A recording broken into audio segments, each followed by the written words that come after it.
Yes, hello everyone, welcome back. I am in the hotel room.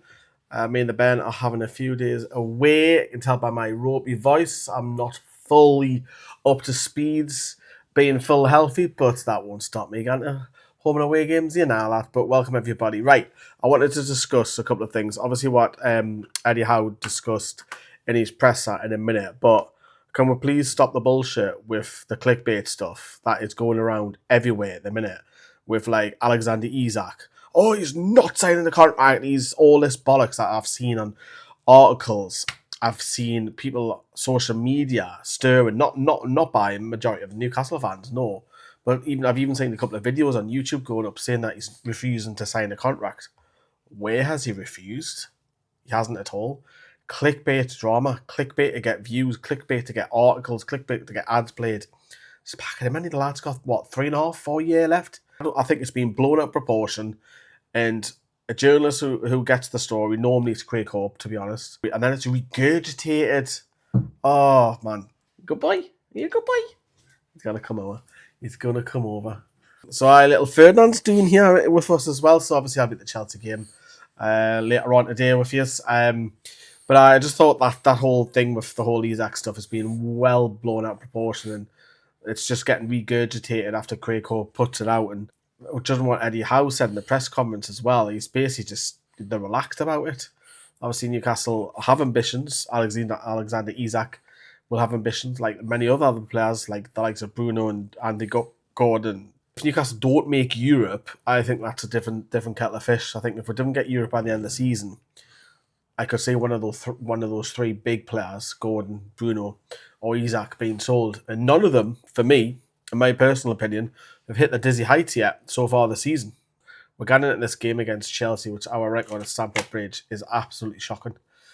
It is absolutely woeful, and I'm just trying to think if I've ever seen Newcastle win there in the last 5 to 10 years. Off the top of my head, that I've been gone, I can't remember.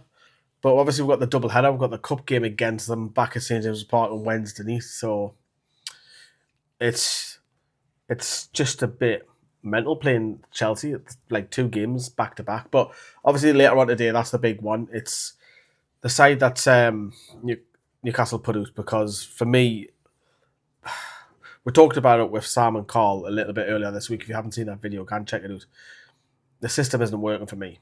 I would like to see Joe Willock starting that midfield 3. And it's up to whoever Eddie wants to take out. I think just Joe Willock, because I think at Stamford Bridge, I think we'll be under the cosh quite a bit. I'd like to see a ball carrier in centre midfield. I think Joe Willock is absolutely perfect for it. Obviously, in the press conference, Eddie Howe was asked a lot about Alexander Isak's form. I can't even speak now. Been a busy day, man. It has been a busy day. And look, he hasn't hit the dizzy heights like I mentioned before, but lad scores goals. But we've seen it with Callum Wilson now out for another 3 more games at least, which will probably take you to the next international break. And that's also the same with Kieran Trippier as well. He's not going to be back until then. But obviously, if you've got competition up front, you know that you have to perform. If you know that you're playing all the games and you've got no competition up front, you're going to have a shit game and not get substituted. And I think that's the problem that we've got. I think competition is healthy. So Callum Wilson being pushed back, and look, there's a lot of negative things to saying about Callum Wilson at the minute. And I'll always say it, and I'm sure he'll agree with us, when he's fit, and that's the problem. When he is fit, he scores 1 and 2. He got the best out of Isak. Isak got the best out of him. Callum Wilson went to the World Cup squad because of his form. But without competition, Isak knows he's playing, and yes, Isak is absolutely fantastic, but when his form's not quite there, he's not going to bring on Will Asula to replace him, which is another kettle of fish to go through. But anyways, going back to today, that back 4 will be obviously the 2 former Chelsea lads, Livramento and Hall as your fullbacks, and Byrne and Shea as your centre-backs. And then I would like to see Willock come in that 3. It has to be Gordon on the left for me. Didn't play him this left forward role or just behind the strike. Put him left wing. That's where he'll do the damage. Put him left wing, man. And then on the right-hand side, that's the frustrating thing for me. Is it Murphy? Is it Almiron? Or do you put Harvey Barnes over there? Look at Cole Palmer. He's their star man. He's the tally man. Scores goals. What a talent he is. What a purchase, by the way. And you've got to look out for Madueke on the right-hand side as well. He'll cause damage. Chelsea are going to be there or thereabouts with the Champions League this season. Scoring goals, but concede a lot. They've got a dodgy keeper. So I think Newcastle, if we can get a few shots off, test the goalkeeper, because Sanchez is probably one of the worst in the league. I'll take a point. I'll be happy with just having a point. And then obviously put them up in the cup midweek. That'll be lovely. Can Newcastle pull off a surprise victory later on today?